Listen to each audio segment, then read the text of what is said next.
d'où qu'ils viennent, ce n'est pas plus un message que quand nous regardons cette bouteille. Ce qui en serait un, c'est s'il y a quelque explosion d'étoiles se passant à ces myriades distancielles, correspondait quelque part quelque chose qui s'inscrirait dans le grand livre, en d'autres termes, que ferait de ce qui se passe une réalité. Un certain nombre d'entre vous, récemment, ont vu un film dont je n'ai pas été complètement enchantée, mais avec le temps, je reviens sur mon impression. Il y a de bons détails. C'est le film de Dassin.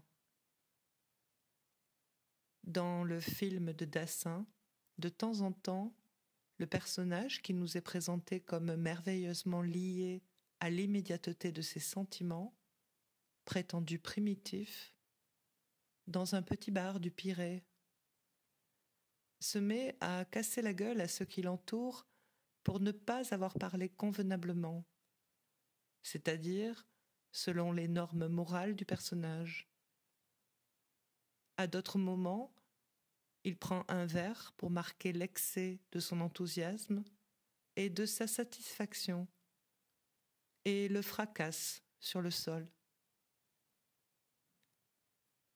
Chaque fois qu'un de ces fracas se produit, nous voyons, je trouve cela très beau et même génial,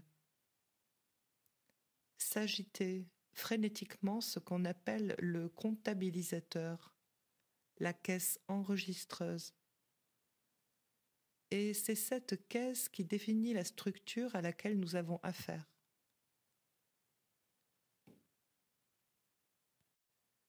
Et ce qui fait qu'il peut y avoir désir humain et que ce champ existe, c'est cette supposition que pour nous, pour compter, tout ce qui se passe de réel est comptabilisé quelque part. Kant a pu réduire à sa pureté toute l'essence du champ moral en son point central. Il reste, et ce n'est rien d'autre que signifie l'horizon de son immortalité de l'âme, qu'il faut qu'il y ait quelque part place pour la comptabilisation. Nous n'avons pas été assez emmerdés sur cette terre avec le désir. Il faut qu'une partie de l'éternité s'emploie à faire de tout cela les comptes. Bien entendu, dans ces fantasmes, ne se projette rien d'autre que précisément ce rapport structural, celui que j'essaie d'inscrire à vos yeux sur le graphe, avec la ligne du signifiant. C'est en tant que le sujet se situe et se constitue par rapport au signifiant que se produit en lui cette rupture, cette division, cette ambivalence au niveau de laquelle se place l'attention du désir. À ceci près, nous pouvons voir que le film auquel j'ai fait allusion à l'instant et qui, je ne l'ai appris qu'après, est joué par le metteur en scène, c'est Dassin qui joue le rôle de l'Américain, nous présente un bien joli, curieux modèle de quelque chose qui, du point de vue structural, peut s'exprimer ainsi.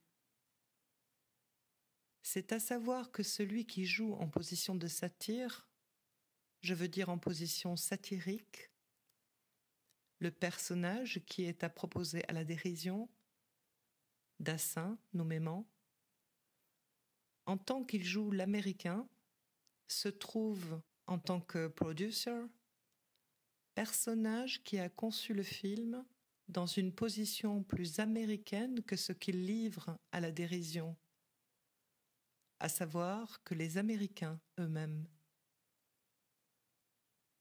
Entendez-moi bien, il est là, entreprenant la rééducation, voire le salut d'une aimable fille publique, et l'ironie du scénariste nous le montre dans la position de se trouver, dans cette œuvre pie, à la solde de celui qu'on peut appeler le grand maître du bordel. Comme il convient, ce n'est pas quelque sens profond de sa figure, nous le savons, et il nous le signale assez pour ne pas le savoir en nous mettant sous les yeux une énorme paire de lunettes noires, que c'est celui, et pour cause, dont personne ne voit jamais la figure. Bien sûr, au moment où la fille apprend que c'est ce personnage, lequel est son ennemi juré, qui paie les frais de la fête, elle nous vide la belle âme de l'Américain en question qui se retrouve quinaud après avoir conçu les plus grands espoirs. Ce qui est amusant est évidemment ceci, c'est que s'il y a quelques dimensions dans ce symbolisme de critique sociale, à savoir que ce n'est rien d'autre que les forces de l'ordre, si je puis dire, qui se dissimulent derrière le bordel. Il y a sans doute quelque naïveté à montrer en queue du scénario et de l'histoire, que ce qu'on espère dans la question, c'est qu'il suffirait de la suppression du bordel pour résoudre la question des rapports entre la vertu et le désir. Je veux dire que perpétuellement, dans ce film, court cette ambiguïté véritablement fin du dernier siècle qui consiste à confondre l'Antiquité avec le champ du désir libre, si l'on peut dire, d'en être encore à Pierre Louis et de croire que c'est ailleurs que dans sa position que l'aimable putain athénienne peut concentrer sur elle tout le feu des mirages au centre desquels elle se trouve. Reprenons donc notre thème. Pour tout dire, Dassin n'a pas à confondre ce qu'il y a d'effusif à la vue de cette aimable silhouette avec un retour à la morale aristotélicienne, dont heureusement on ne nous donne pas là la leçon détaillée. Revenons à notre voie et à ceci qui nous montre qu'à l'horizon de la culpabilité, pour autant qu'elle occupe le champ du désir, il y a ces chaînes, ces limites de la comptabilité permanente. Ceci est tout à fait indépendant d'aucune articulation qui puisse lui en être donnée.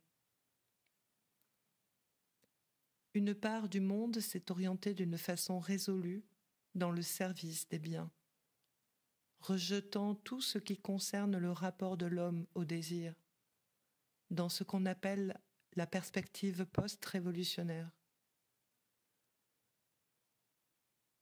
Assurément, la seule chose qu'on puisse dire, c'est qu'on n'a pas l'air de se rendre compte qu'en formulant les choses ainsi, on ne fait que perpétuer ce que je vous ai appelé tout à l'heure la tradition éternelle du pouvoir, à savoir, continuons à travailler, pour le désir, vous repasserez.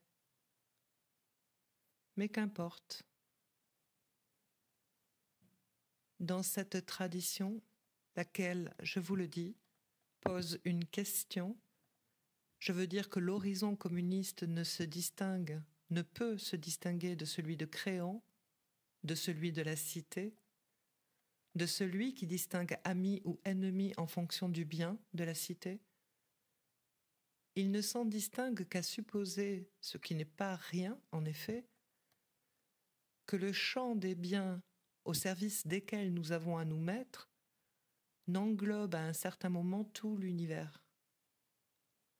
En d'autres termes, cette opération ne se justifie que pour autant qu'à l'horizon, nous avons l'état universel. Rien pourtant ne nous dit qu'à cette limite, le problème qui subsiste même dans la conscience de ceux qui vivent dans cette perspective, puisque, ou bien il laisse entendre que les valeurs proprement étatiques de l'État, à savoir l'organisation et la police, s'évanouiront, ou bien ils introduisent un terme comme celui d'État universel concret, ce qui ne veut rien dire d'autre qu'à ce moment les choses changeront au niveau moléculaire. Je veux dire que quelque chose sera profondément changé au rapport qui constitue la position de l'homme en face des biens, pour autant que jusqu'à maintenant, là n'est pas son désir. Eh bien, quoi qu'il en soit de cette perspective, le signe même, qui montre qu'en tout cas dans le chemin qu'elle nous propose, rien structurellement n'est changé, est assurément ceci. C'est que, quoique de façon orthodoxe, la présence divine en soit absente. La comptabilité ne l'est assurément pas. Et ceci se voit à ce thème tout à fait précis, qu'à cet inexhaustible qui nécessite pour Kant encore l'immortalité de l'âme, s'est substituée dans cette perspective la notion de culpabilité objective. Notion bel et bien articulée comme telle, et qui nous montre qu'en tout cas, du point de vue structural, rien dans ce champ n'est résolu. Je pense avoir assez fait le tour de cette opposition du centre désirant avec le service des biens, sur lequel procède, s'avance mon discours. Prenons donc au vif du sujet ces propositions que j'avance devant vous au titre expérimental, formulons-les en manière de paradoxe, voyons ce que ça donne, au moins pour des oreilles d'analyste. Je propose que la seule chose dont on puisse être coupable, au moins dans la perspective analytique, c'est d'avoir cédé sur son désir. Cette proposition, recevable ou non dans telle ou telle éthique, a tout de même cette importance d'exprimer assez bien ce que nous constatons dans notre expérience. C'est qu'au dernier terme, ce dont, de façon recevable ou non pour le directeur de conscience, le sujet se sent effectivement coupable. Et quand il fait de la culpabilité, c'est toujours, à l'origine, à la racine, pour autant qu'il a cédé sur son désir. Allons plus loin, souvent, il a cédé sur son désir pour le bon motif et même pour le meilleur. Ceci non plus n'est pas pour nous étonner. Depuis que la culpabilité existe, on a pu s'apercevoir déjà depuis longtemps que cette question du bon motif, de la bonne intention, pour constituer certaines zones de l'expérience historique, pour avoir été promue au premier plan des discussions de théologie morale, disons au temps d'Abélard, n'en ont pourtant pas laissé les gens plus avancés. C'est à savoir que la question, à l'horizon, se reproduit toujours la même, et c'est bien pour cela que les chrétiens de la plus commune observance ne sont jamais bien tranquilles. Car s'il faut faire les choses pour le bien, et c'est ce qui se passe en pratique, c'est bel et bien qu'on a toujours à se demander pour le bien de qui, et qu'à partir de là, les choses ne vont pas toutes seules. Faire les choses au nom du bien, et plus encore au nom du bien de l'autre, voilà qui est bien loin de nous mettre à l'abri non seulement de la culpabilité, mais de toutes sortes de catastrophes intérieures, en particulier certainement pas à l'abri de la névrose et de ses conséquences.